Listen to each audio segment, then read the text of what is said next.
Hi there. Welcome to this 14th in our series of MCQ based revision quizzes to help AQA A Level Business students get ready for the exams in the summer. As always, we're going to try to achieve a score of 10 or more to beat the average in the first sitting in June 2017. However, these 15 questions are quite challenging and they take a new format. So take your time as you have a go with these.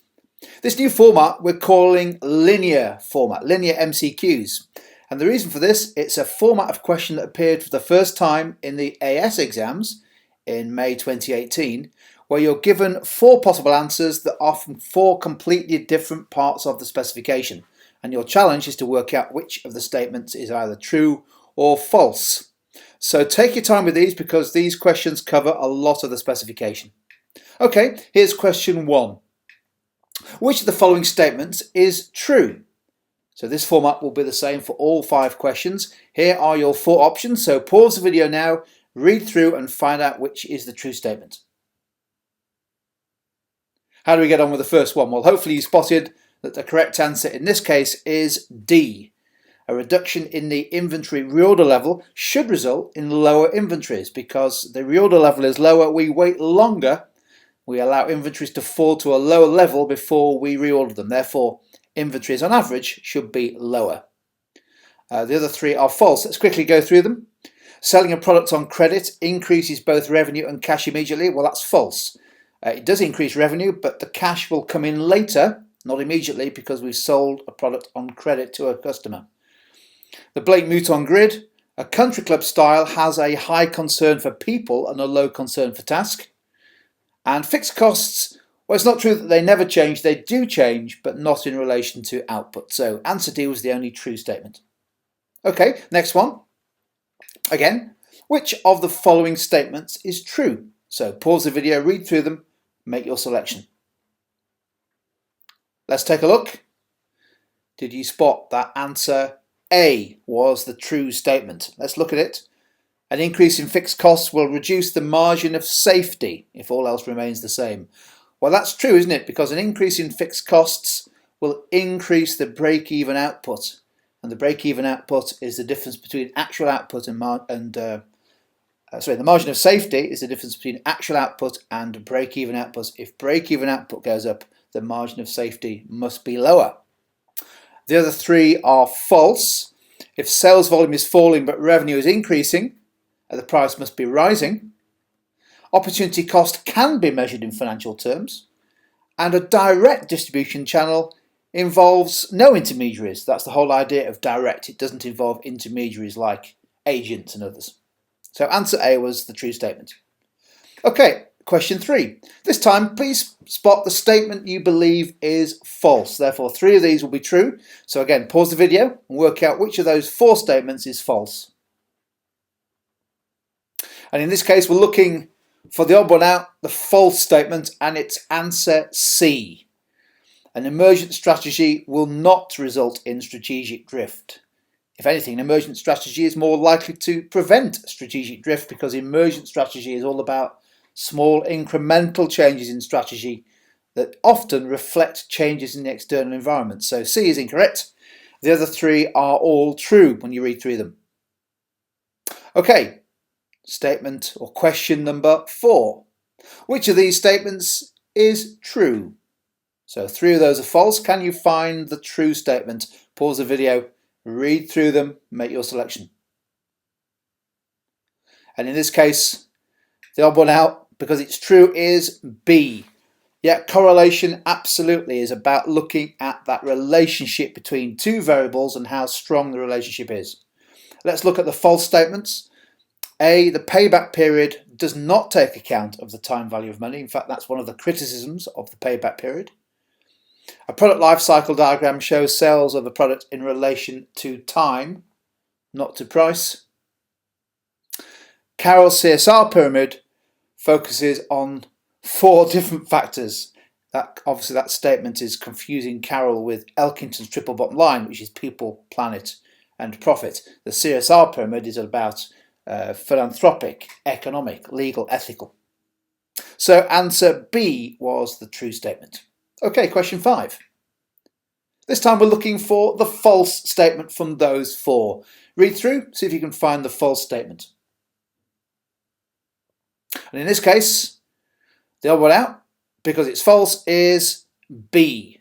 Packaging is not one of the 7 elements of the extended marketing mix, or the 7 Ps. The additional 3 Ps that are added on to the traditional 4 are people, process and physical. The other 3 answers are indeed all true. Okay, question 6. And in this case, we're looking for the true statement. Which of these statements is true? 3 are false, 1 is true. Can you spot the true statement? Pause the video, have a go. Okay, how do we get on? And the answer is D. Yeah, the growth of digital technology is very much associated with enabling many new firms to enter markets. We've seen that a lot, haven't we? Disruptive technology allows new market entrants, therefore the barriers to entry to many markets have been lowered, makes it easier to get into those markets. That's true. Those are false, let's look why. An increase in current liabilities, well, it will have no effect on the gearing ratio, because gearing ratio is all about non-current liabilities, not current liabilities. Core competencies, although no, they shouldn't be outsourced. Core competencies are about those key skills, key capabilities that the business should focus on, because they are potentially a source of competitive advantage. And no, task reward wasn't one of the 5 job characteristics. That term wasn't in Hackman and Oldham's model. So answer D was the true answer. Okay, question 7. I think you're getting the idea now. These cover a lot of the specification. Not easy. So in this case, we're looking for the false statement. 3 of those are true, 1 is false. Can you spot the odd one out? What do you think? Which is the false statement? Well, it's A. The first one on the list is false. Mass customization is associated with capital-intensive businesses, not labour-intensive businesses. The whole idea of mass customization is it uses mass production techniques, but through the use of, in particular, digital technology, it enables customers to personalise the product. It requires a significant investment in capital intensity and automation. The other 3 are, let's look at them, they're true. An adverse variance, or we're told that budgeted costs are lower than actual, so actual costs are higher than budget. That's an adverse variance, that's bad news. The use of focus groups is an excellent example of primary market research. That's research for a specific purpose. And yet, in a decision tree, the net gain is indeed the expected value less the initial cost of the decision. So that's also true. Therefore, only A was false. Okay, we're almost halfway now. Let's have a look at question 8. And this time we're looking for a true statement. 3 are false, 1 is true. Can you spot the true statement? Let's take a look. The true statement here is C. Just in time is indeed a method of lean production. In fact, it is the method of lean production that is mentioned on the AQA specification. So you need to be familiar with the concept of just in time. The other 3 are false. Let's quickly look why. An increase in receivables days will result in lower cash inflows, won't it? Because it means that customers are taking longer. That's the receivables days ratio. Customers will be taking longer to pay their invoices, so cash flow will be weaker or lower. A strong culture is often used as a term, but it's not one of the 4 methods or models of culture that were in Handy's model. And lastly, an increase in capacity utilisation is more likely to result in lower unit costs. That's one of the benefits of higher capacity utilisation. The fixed costs are spread over higher output, and therefore businesses with high capacity utilisation often benefit from lower unit costs. So there we go, answer C was the only true statement. Okay, this time we're looking for the false statement. So 4 quite tough ones to read through there. Take your time on this one. Can you find the false statement there? So those took a bit of reading through, and they're quite tough, those. These questions are quite hard. And the answer here is B. An increase in interest rates is likely to lead to less demand for houses, not more. And the reason for this is that the interest rate is a cost associated with buying houses, demand for houses, through the mortgage rate. So it makes it more expensive to take a loan out to buy a house. Therefore, in theory, an interest rate is more likely to lead to less demand. Of course, interest rates may also mean, an increase in interest rates may also mean that consumers have less disposable income, in particular if they're not savers. Let's look at the other three. Well, do we need to? They're all true. Horizontal integration, yeah, a supermarket retailer buying another competitor, that's definitely horizontal integration. A weakening of the pound, it's the opposite there of spiced. You may be familiar with the spiced acronym. Well, this is the other side of it. A weaker pound makes exports more competitive, that's true. And indeed, price skimming very much is the strategy associated with those new products in the market that everyone wants to have high perceived added value. So B was the false statement. Okay, question 10. This time we're looking for the true statement. 4 listed there. Pause the video. Which one of those is true? Did you spot it? Let's have a look. The answer is, it's C. The other 3 are false. Yeah, if total revenues rise when the product price is lowered, that must mean that the demand is elastic. It's responsive to the change, the reduction in price. Therefore, the quantity demanded will be high, will increase by more than the percentage change in the price reduction, or the percentage change in price. So that's C is true. Let's have a look at the 3 false statements just to explain why they're false. Using lower discount factors will actually lower the net present value of a project. That's often a good thing to do if you think the project has a higher risk. B, a fall in the share price will lower the market capitalisation of a company, public company, because market capitalisation is the share price times the number of shares in issue. So a lower share price should mean a lower market capitalisation. And lastly, activities on the critical path. Well, the reason they're on the critical path is they can't be delayed. They have 0 float. The earliest start time is the same as the latest finish time. Therefore, activities have 0 float, not a positive float. So answer C was the only true one. 5 more to go. These are tough questions, so hang on in there with this one where we're looking for the true statement. So 4 more to read through. Have a go. Well, hopefully you spotted right at the bottom of the list that answer D was the correct answer. The Bartlett and Goschal model, which wasn't examined really in June 2017, but a very popular model all about the strategy you need to or could adopt in different situations in international markets, where there is high pressure to be locally responsive to adapt the product, but low pressure to be highly integrated globally in terms of operations, for example. That's what's known as a multi-domestic strategy. So that's true. The other 3 are false. Let's look why. Well, a low-cost strategy can succeed in a niche market. Porter's generic strategies identified low-cost, what he called cost focus, as being a low-cost strategy that could work in a narrow or niche market. A reduction in fixed costs will lower the break-even output of a business, won't it? And finally, from Ansoff's matrix, diversification involves selling new products to new markets rather than selling new products to existing markets, product development. Okay, so answer D was the true statement. Let's have a go now at question 12.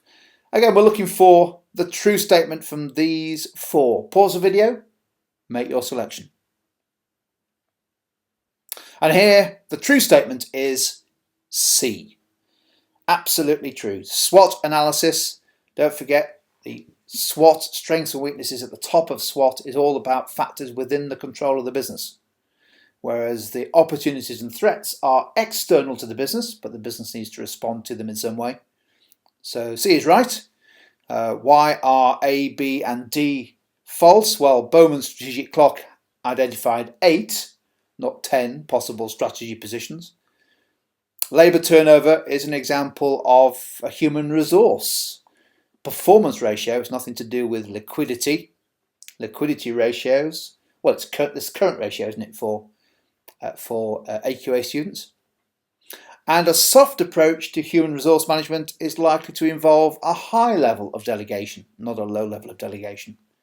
A low level of delegation will be associated with a hard approach to HR management. So answer C was the true statement. Okay, question 13, 3 to go. This time please find the statement that is false from those 4 on the screen. So pause the video. Can you pick out the false statement? What do you think? Have you gone for? Well, hopefully you've gone for answer B. Yeah, Hofstadter, bit of a funny question this one. Hofstadter identified uncertainty acceptance. No, it wasn't uncertainty acceptance. It was uncertainty avoidance as one of his 6 measures or criteria for categorizing different national cultures. So it wasn't uncertainty acceptance, it was uncertainty avoidance. The other 3 are true. Okay, question 14. And here we're looking for a true statement. So 3 of these are false. Can you spot the one that's right? Pause the video, have a go. Well, the penultimate question, the true statement here is right at the top. It's answer A. An increase in government spending is indeed an example of what's known as fiscal policy. Fiscal policy is all about the government decisions on taxation and what they spend taxes on, government spending. So an increase in government spending is a good example of fiscal policy. Of course, recently we've seen more cuts rather than increases in government spending. Therefore, the other 3 are false. Let's look why. Answer B, ARR, which is one of the 3 methods of investment appraisal. Well, no, it's not about how long it takes to get the cost of investment returned. ARR is a measure of average return. Payback period looks at how long it takes to get the investment to be returned. A cash cow product, so we're testing the Boston matrix here, that's about having a high market share of a low growth market. A product with a low market share of a high growth market is what's known as a problem child or question mark. And lastly, now intuition is the opposite of scientific decision making. Scientific decision making is all about using data and systems and methods to make management decisions. For example, investment appraisal, good example of that. So answer A was true, the rest were false. Last question now, how are we getting on? Hopefully we're getting close to that magic 10 or maybe even more. Have a go at this last question. And in this case, we're looking for the false answer. 3 of these are true, 1 is false. Finish well, can you spot the false answer? So for the last question, 3 were true, and the one that was false was C. A mission, no, it's the other way around, isn't it? A business objective should be more specific in terms of the target. It should be specific, measurable, achievable, realistic, time-bound, using our SMART acronym. Definitely more specific, though, than a mission, which is about the overall purpose of the business, why the business exists, what it's trying to achieve in a very high level. So that's false. The other 3 are true. Let's quickly look at them though. Sensitivity analysis, absolutely. It's associated with investment appraisal. It's a way of testing the assumptions to see in particular what happens if you change some of those assumptions. The experience curve model suggests that a business gains experience and reduces unit costs, and an output from that model was that businesses should try to maximise their market share, to try to be market leaders.